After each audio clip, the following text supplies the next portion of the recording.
नमस्कार प्यारे बच्चों। मैं उम्मीद करता हूँ आप खुश होंगे, आपकी पढ़ाई अच्छी चल रही होगी। आज हम कहेंगे बच्चों चैप्टर 3 कोऑर्डिनेट जियोमेट्री। प्यारे बच्चों, इस चैप्टर को करने से पहले आपको ज्योमेट्री के बारे में पता होना जरूरी है।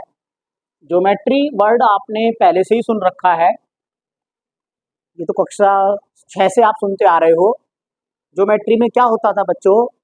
लाइंस होती थी, एंगल्स होते थे, पॉइंट्स होते थे, है ना। ज्योमेट्री में कुछ 2-3 चैप्टर्स आते थे और उसमें फिगर से रिलेटेड मैथमेटिक्स था। तो जो ज्योमेट्री है हमारी, वो मैथ की ऐसी ब्रांच होती है जिसमें पॉइंट्स आते हैं, एंगल्स आते हैं, लाइंस आती हैं, उनके बारे में हम इसमें पढ़ते हैं, सीखते हैं। अब बच्चों एक नई चीज आई है, ये कोऑर्डिनेट ज्योमेट्री। तो ज्योमेट्री है तो इसमें थोड़ा बहुत फिगर तो होंगी। अब कोऑर्डिनेट क्या चीज है बच्चों? कोऑर्डिनेट जो है, जैसे कई बार आप गूगल मैप का यूज करते हो, हमें कहीं जाना है तो कोई हमें अपनी लोकेशन भेज देता है ना। तो उसमें क्या होता है, हम लोकेशन को अपने मोबाइल में डालते हैं और आसानी से वहां पे पहुंच जाते हैं। तो वो लोकेशन भी कोऑर्डिनेट से ही डिसाइड होती है कि एग्जैक्ट लोकेशन क्या है। तो हर लोकेशन के कोऑर्डिनेट बच्चों अलग अलग होते हैं। कहने का मतलब है, कोऑर्डिनेट से हमें किसी भी पॉइंट की या किसी भी चीज की लोकेशन का पता चलता है कि इसकी लोकेशन कहाँ है, क्या है ना। अब इसके बारे में हम इस चैप्टर में और आगे अच्छे से पढ़ेंगे, तो उसके बारे में मैं आपको धीरे धीरे बताऊंगा। अभी मैंने आपको कोऑर्डिनेट ज्योमेट्री का मतलब बता दिया है और हम इसमें क्या क्या पढ़ेंगे बच्चों, वो मैंने आपको बताया है। अब सबसे पहले बच्चों, किसी भी पॉइंट की, जब हम इस पे आते हैं कोऑर्डिनेट पे, किसी भी पॉइंट की लोकेशन को बताने के लिए एक प्लेन की जरूरत होती है। जैसे हम अर्थ पे किसी चीज की लोकेशन को देखते हैं तो वो अर्थ पे लोकेशन होती है कि वो हमारी अर्थ पे कहाँ पे है।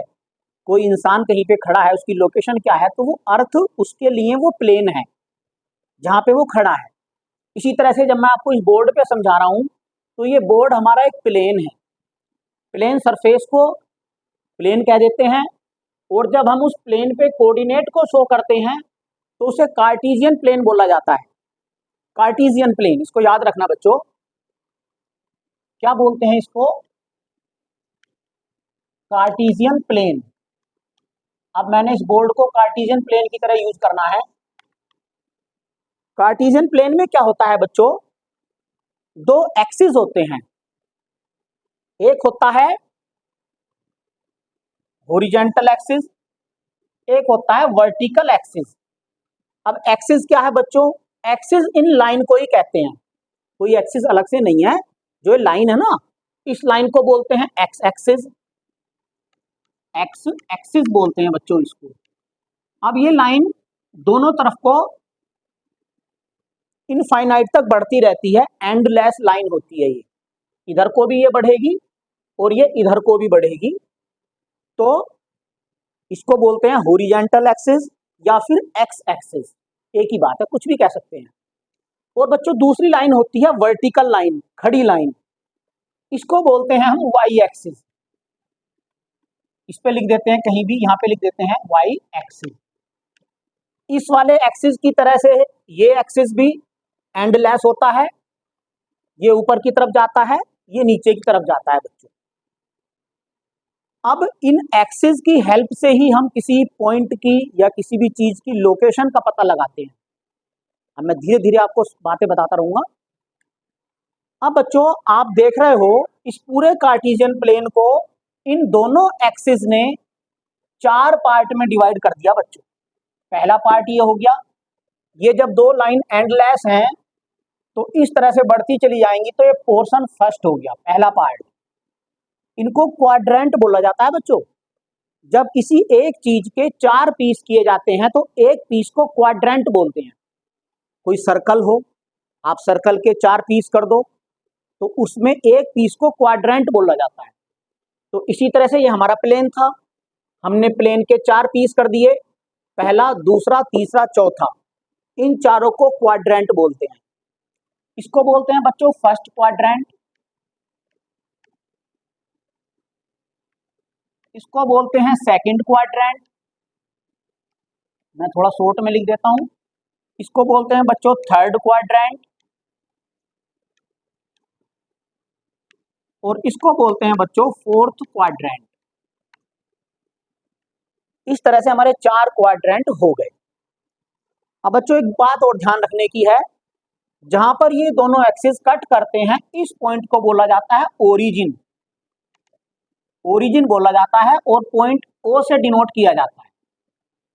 ठीक है, अब एक्स एक्सिस पर ओरिजिन से राइट हैंड की तरफ कहीं पे हम कोई भी पॉइंट ले सकते हैं, एक्स पॉइंट ले लेते हैं जनरली, एक्स, और लेफ्ट हैंड की तरफ एक्स डैश पॉइंट लेते हैं।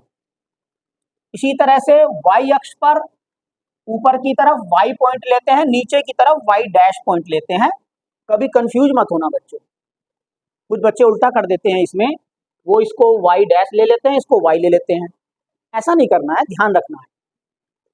अब बच्चों ओरिजिन से, अब इसमें क्या होता है कार्टेशियन प्लेन में, ये वैसे ग्राफ पे बनाया जाता है, अभी मैं आपको समझाने के लिए बोर्ड पे बना रहा हूं, इसको हम ग्राफ पे बनाते हैं हमेशा। ग्राफ पेपर पे क्या होता है, एक एक सेंटीमीटर के खाने होते हैं पूरे, 1 सेंटीमीटर की डिस्टेंस पे लाइंस होती हैं, हॉरिजॉन्टल लाइन भी होती हैं और वर्टिकल लाइन भी होती हैं, दोनों तरह की लाइन होती हैं, तो उन्हें हम उस पे इसको हम आसानी से बना सकते हैं बच्चों।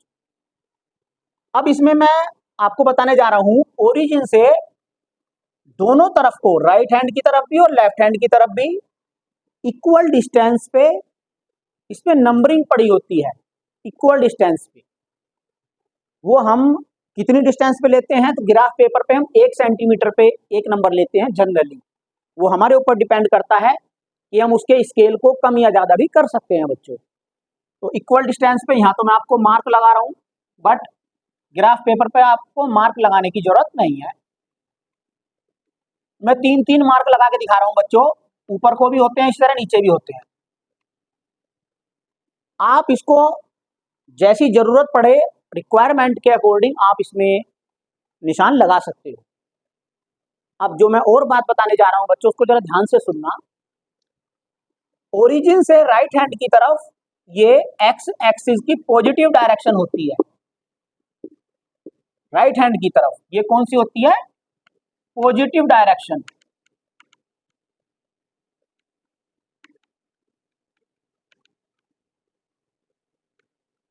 और इधर की तरफ होती है ये नेगेटिव डायरेक्शन।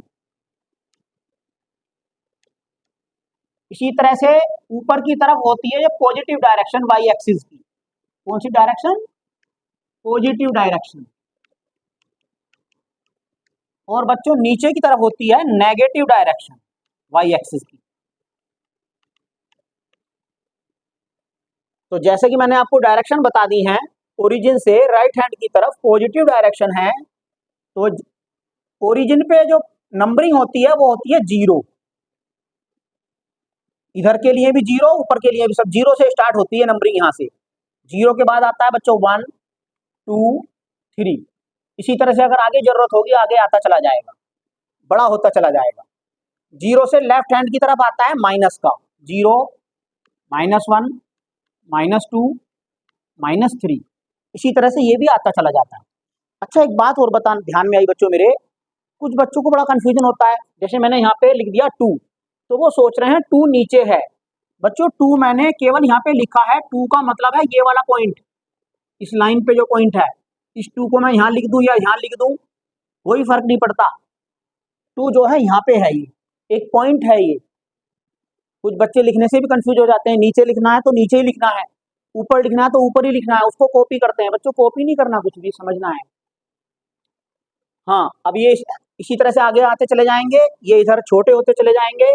अब इसी तरह बच्चों 0 से वर्टिकल एक्सिस पर ऊपर की तरफ प्लस के नंबर आएंगे, ये 1 आएगा, ये 2 आएगा, ये 3 आएगा, इसी तरह आगे आ जाएंगे, और नीचे -1 -2 -3।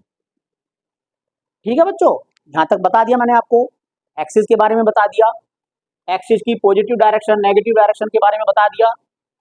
अब बात चल रही थी कोऑर्डिनेट की, कि किसी पॉइंट के कोऑर्डिनेट क्या होते हैं, उनको कैसे हम शो करते हैं।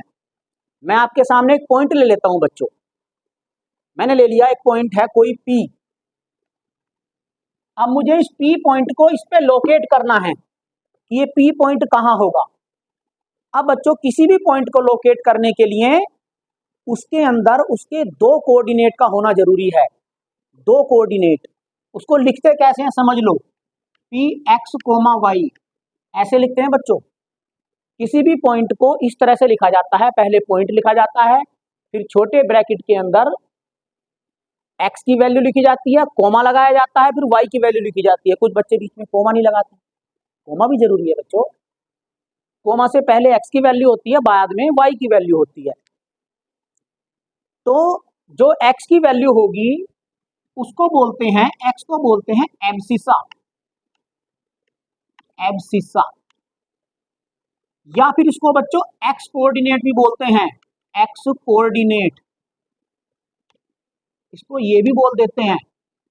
और बच्चों इसको बोलते हैं ऑर्डिनेट, क्या बोलते हैं, ऑर्डिनेट, या फिर इसको y कोऑर्डिनेट भी बोल देते हैं।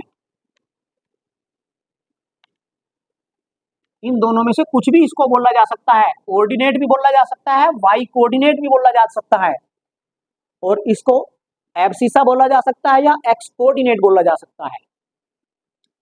अब ये x क्या होता है बच्चों, ये होता है जो हमारा x एक्सिस है उसके अलोंग जो डिस्टेंस है उसको बोलते हैं x। धीरे धीरे आपको सारी बातें समझ में आएंगी। और y बोलते हैं जो y एक्सिस के अलोंग डिस्टेंस है उसको बोलते हैं y। अच्छा, मैं आपको इसके ही बिल्कुल आधार पे एक मैं पॉइंट लेता हूं। मैंने पॉइंट ले लिया है P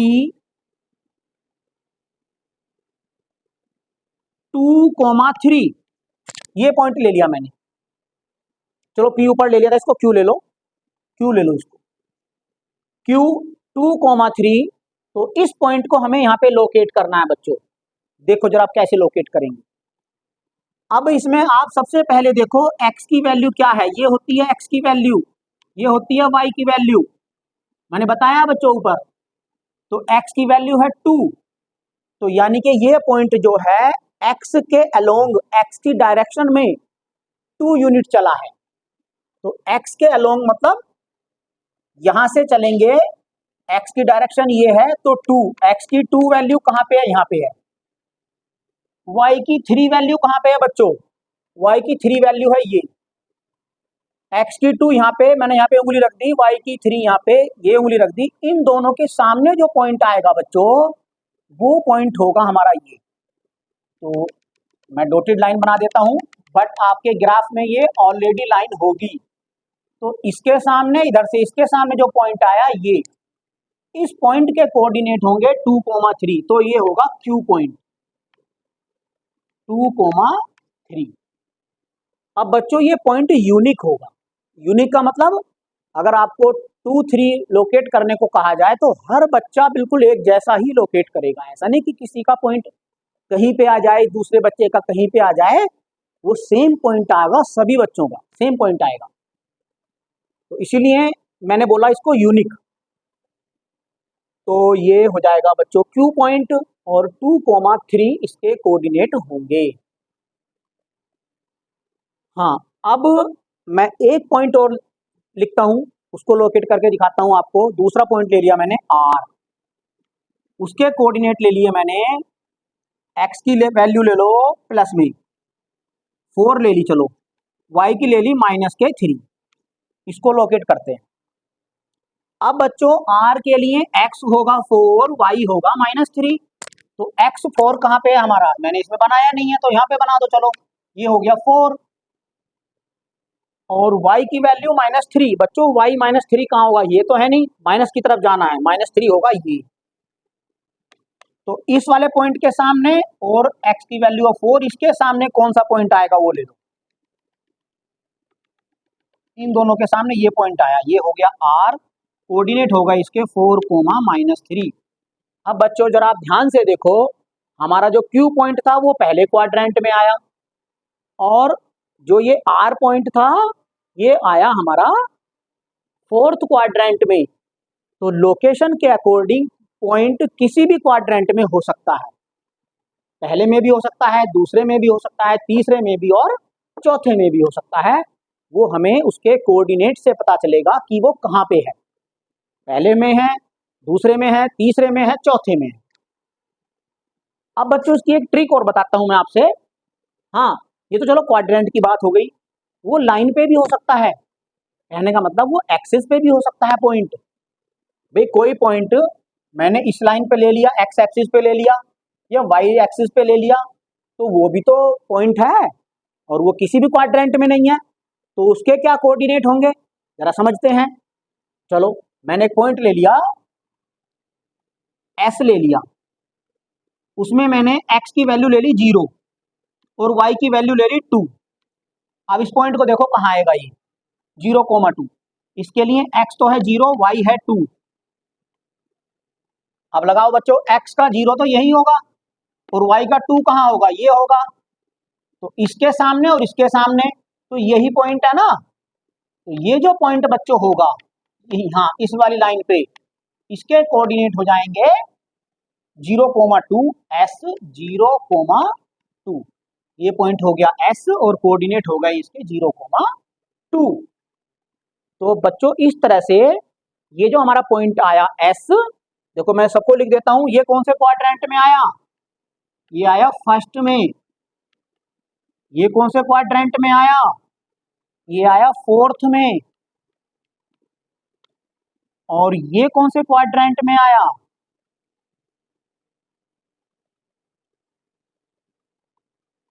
ये आया बच्चों, ना तो आया ये फर्स्ट में, ना आया सेकंड में, ये तो यहाँ पे आया, तो इसको बोल देंगे वाई एक्सिस पर, वाई एक्सिस पे आया ना, तो ये आया वाई एक्सिस। वैसे रोमन नंबर में इस टीएच लगाना जरूरी नहीं होता, ये रोमन नंबर जो होते हैं अपने आप में ये काउंट एक ऑर्डर को ही शो करते हैं ये, तो इसको ऐसे भी लिख सकते हैं, कोई दिक्कत नहीं है। हाँ बच्चों, तो ये हो गया वाई एक्सिस पे ये पॉइंट। तो आप इसको जरा ध्यान से देखो, एक्स की वैल्यू 0 आई इसमें, तो ये पॉइंट हमारा वाई एक्सिस पे आया। तो अगर किसी पॉइंट में एक्स 0 होगा तो वो वाई एक्सिस पे आएगा पॉइंट, और अगर वाई 0 होगा तो वो एक्स एक्सिस पे आएगा वो पॉइंट, है आप देख लेना। एक्स 0 है अगर तो वो पॉइंट वाई एक्सिस पे होगा, अगर पॉइंट के अंदर वाई की वैल्यू 0 है तो वो पॉइंट एक्स एक्सिस पे लोकेट होगा। मुझे उम्मीद है आपको समझ में आ रहा होगा बच्चों। हाँ, अब इससे हम एक चीज से और पता लगा सकते हैं, पहले क्वाड्रेंट में जो भी पॉइंट होंगे उनमें एक्स और वाई दोनों प्लस का होगा, एक्स भी प्लस का, वाई भी प्लस का। और सेकंड क्वाड्रेंट में बच्चों एक्स होगा माइनस का और वाई होगा प्लस का। इससे पता चल रहा है, देखो एक्स माइनस आ रहा है ना इधर, वाई प्लस आ रहा है। और थर्ड क्वाड्रेंट में बच्चों एक्स देखो माइनस आ रहा है और वाई भी माइनस आ रहा है, तो इसमें दोनों माइनस होंगे। और फोर्थ क्वाड्रेंट में एक्स की वैल्यू तो आ रही है प्लस में और वाई की वैल्यू आ रही है माइनस में, तो प्लस कोमा माइनस, ये देखो प्लस का था ये माइनस का था, तो ये फोर्थ क्वाड्रेंट में आएगा। ठीक है बच्चों, ये फोर्थ क्वाड्रेंट में हो गया। कुछ बच्चे गलती से y की वैल्यू को पहले लिख देते हैं, x बाद में लिख देते हैं, ऐसा नहीं करना है, पहले x लिखना है बाद में y लिखना है। अब बच्चों जो मैंने आपको बातें समझाई हैं एक्सरसाइज 3.1 और 3.2 दोनों में ही काम आएंगी।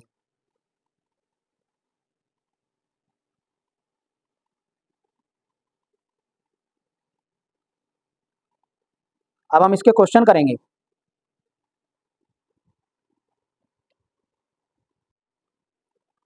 पहला क्वेश्चन है बच्चों, how will you describe the position of a table lamp on your study table to another person. वो कह रहा है आपका जो स्टडी टेबल है बच्चों, या आप जैसे क्लास में क्वेश्चन करोगे तो आपके सामने जो टेबल होता है, जो टेबल टॉप है, वो एक रेक्टेंगल की शेप में होता है। मैं टेबल टॉप बना लेता हूँ इस पे, इस तरह से होता है बच्चों टेबल टॉप। बच्चों के सामने जो आपकी डेस्क होती है, तो टेबल टॉप के ऊपर कोई भी एक लैंप रखा हुआ है, मैंने यहाँ पे रख दिया सपोज करो लैंप। तो वो कह रहा है इस लैंप की पोजीशन को आप दूसरे बच्चे से कैसे डिस्क्राइब करोगे, कैसे बताओगे कि लैंप की पोजीशन कहाँ पे है। तो इसके लिए क्या करेंगे बच्चों, हम पहले तो टेबल टॉप बना लेंगे। अब इस पे ये पॉइंट हो गया लैंप, तो एल पॉइंट ले लो इसको, लैंप। अब जो टेबल टॉप का जो आपकी तरफ वाला पार्ट है उसको ले लेंगे हम एक्स एक्सिस। इसको क्या बोल देंगे बच्चों हम, एक्स एक्सिस। इसको बोल देंगे हम वाई एक्सिस। अब इन दोनों पे इक्वल डिस्टेंस पे नंबरिंग डाल देंगे। आप उसको मीजर करोगे स्केल से कि क्या मीजरमेंट है इसकी, तो उसके अकॉर्डिंग आप इस पे नंबरिंग डाल दोगे। तो कम से कम मुझे उम्मीद है जो आपकी टेबल होगी वो लगभग लगभग अगर 3 फुट लंबाई की है तो 3 फुट लंबाई का मतलब है बच्चों अप्रोक्सी 90 सेंटीमीटर के अप्रोक्स वो होगी। तो मैं इसमें 10 सेंटीमीटर पे वो डाल देता हूँ नंबरिंग। ये तो हो गया बच्चों 0, यहाँ पे 10, यहाँ पे 10 से तो ज़्यादा हो जाएगा बच्चों ये, तो मैं एक काम करता हूँ इसको 20 पे डाल देता हूँ। 20, 40, 60, 80 और ये 100 सेंटीमीटर मान लिया। चलो ये 20 यहाँ पे लिख दो, ऊपर लिख देते हैं, चलो कोई नहीं, चाहे नीचे लिख दो ऊपर लिख दो, एक ही बात है बच्चों। 20 एक्स एक्सिस थोड़ा नीचे लिख देंगे, ये 40, ये 60, ये 80, ये 100। इसी तरह से इक्वल डिस्टेंस पे यहाँ पे मार्क कर लेना है, ये 20, ये 40 और ये पॉइंट 60। अब इसके अकॉर्डिंग हमें यहाँ एक्स एक्सिस लिख दो, इस पॉइंट की लोकेशन देखो बच्चों, ये 40 के सामने आ रहा है और इधर से ये 60 के सामने आ रहा है। तो एक्स एक्सिस की वैल्यू 60 है और वाई एक्सिस की वैल्यू 40 है। तो हम इसमें लिख देंगे let horizontal axis is X axis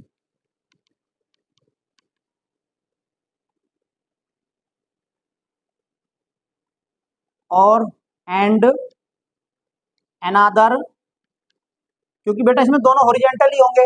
जो आपकी टेबल है, टेबल का जो टॉप है उसके दोनों कॉर्नर हॉरिजॉन्टल ही होंगे, क्योंकि वो प्लेन जो है धरती पे रखा हुआ, मतलब उस पे रखा हुआ है, तो वो प्लेन है, खड़ा नहीं है। मतलब अगर खड़ा होता तो एक होता वर्टिकल एक्सिस, एक होता हॉरिजॉन्टल एक्सिस। तो इसमें दूसरे को कह देंगे and another axis is Y axis. तो इसके अंदर बच्चों तो कोऑर्डिनेट ऑफ लैंप हो जाएंगे, coordinate of lamp equal to हो जाएंगे 60, 40। बस यही करना था बच्चों इसमें। अब इसका सेकंड क्वेश्चन करते हैं बच्चों। सेकंड क्वेश्चन में वो कह रहा है A city has two main roads which cross each other at the center of the city। अच्छा, कोई सिटी है उसके अंदर दो मेन रोड हैं और वो जो हैं सिटी के सेंटर पे क्रॉस करती हैं दोनों। These two roads are along the north south direction and east west direction। पहले बच्चों में डायरेक्शन बनानी पड़ेगी। जब हम डायरेक्शन बनाते हैं, डायरेक्शन बनाना भी सीख लो बच्चों, तो सबसे पहले प्लस का एक साइन बनाया जाता है डायरेक्शन के लिए, बड़ा सा। ऊपर ली जाती है हमेशा नॉर्थ साइड, नॉर्थ डायरेक्शन, और राइट हैंड की तरफ ली जाती है ईस्ट डायरेक्शन। नॉर्थ के अपोजिट होता है साउथ, साउथ डायरेक्शन, और ईस्ट के अपोजिट होता है वेस्ट डायरेक्शन। आपको दो साइड याद रखनी है हमेशा। जब भी आपको डायरेक्शन बनानी हो तो आप टॉप पे नॉर्थ डायरेक्शन लोगे और राइट हैंड पे ईस्ट डायरेक्शन लोगे। फिर दूसरी जो डायरेक्शन होती है, ईस्ट के अपोजिट वेस्ट होता है, नॉर्थ के अपोजिट साउथ होता है। इस तरह से बना दोगे और ये डायरेक्शन इसी तरह से होती है, 90 डिग्री पे ये कट करती हैं। ये हमने डायरेक्शन बना दी हैं। और जो हमारा सिटी है उसके अंदर जो रोड है मेन, वो भी इसी तरह से है। एक रोड ये है ईस्ट वेस्ट, दूसरी रोड है नॉर्थ साउथ। तो हमारी रोड भी यही होगी, जो हमारी डायरेक्शन है यही हमारी रोड होगी। अब वो क्या कह रहा है, आगे पढ़ते हैं। These two road are along the north south direction. अच्छा, all the other streets of the city run parallel to these road and are 200 metre apart. अच्छा, अब जो स्ट्रीट्स हैं सिटी के अंदर वो जो हैं इनके पैरेलल है और हर स्ट्रीट 200 मीटर के गैप पे है। There are 5 street in each direction. दोनों ही डायरेक्शन में 5 स्ट्रीट हैं बच्चों। अब इसको ज्यादा बड़ी फिगर ना बना के मैं इसी में बना लेता हूं, एक में ही 5 स्ट्रीट हैं बच्चों। पहली स्ट्रीट ये हो गई, सेकंड, थर्ड, फोर्थ, इसको थोड़ा बढ़ाना पड़ेगा बच्चों, और ये फिफ्थ। तो हमारा एन आ गया यहाँ पे नॉर्थ। ये स्ट्रीट है इस तरह से शहर में। अब 5 स्ट्रीट होगी, 1 2 3 4 5, 5 स्ट्रीट ऐसे हैं, 1 2 3 4 5।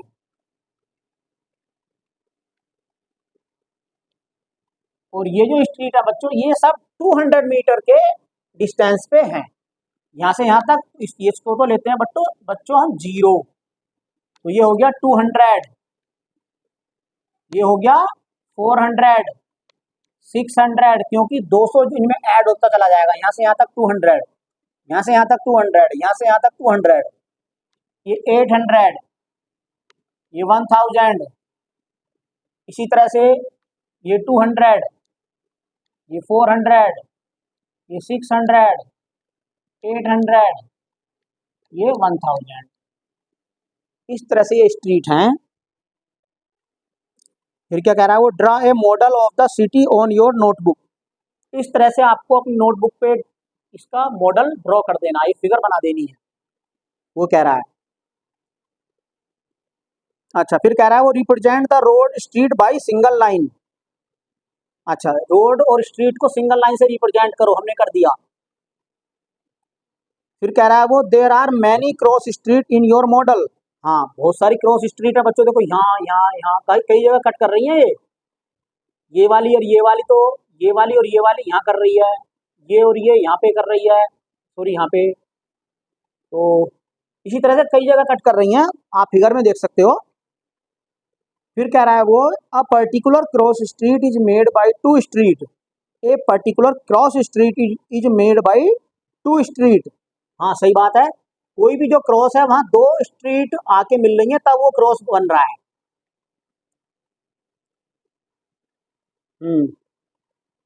One running in the north south direction and another in east west direction. बिल्कुल ठीक बात है, एक वर्टिकल है तो दूसरी हॉरिजॉन्टल है, तभी वो कट कर रही हैं।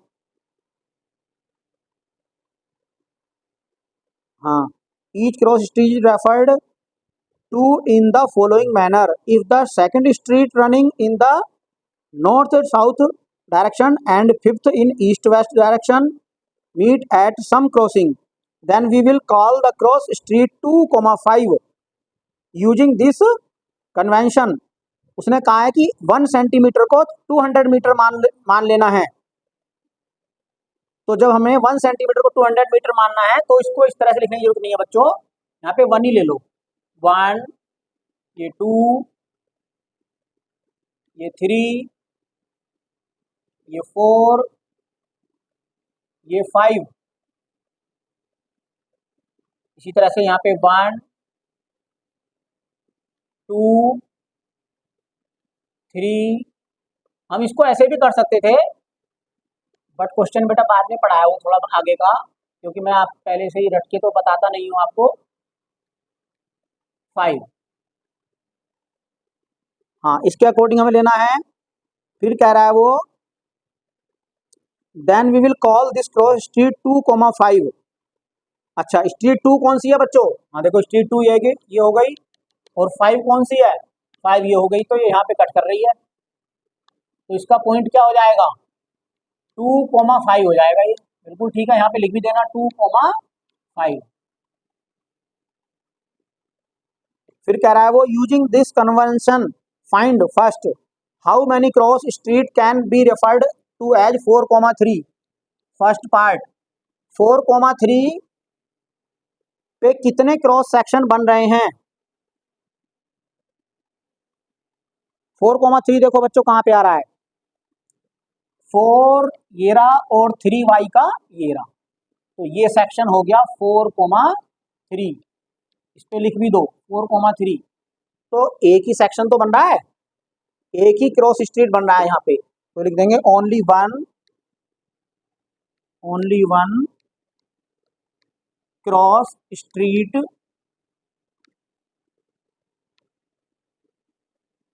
Is at 4,3। तो 4,3 पे एक ही क्रॉस स्ट्रीट बन रहा है। सेकंड में भी ऐसा ही है बच्चों।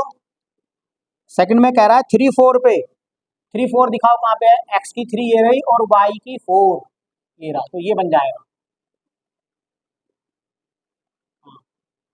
1 2 3 4, ये बन गया। तो ये बन गया 3,4। तो यहाँ पे लिख देंगे only one cross street is at 3,4। Same इसका सेकंड पार्ट भी बच्चों हो जाए। मैं उम्मीद करता हूँ आपको समझ में आ गया होगा।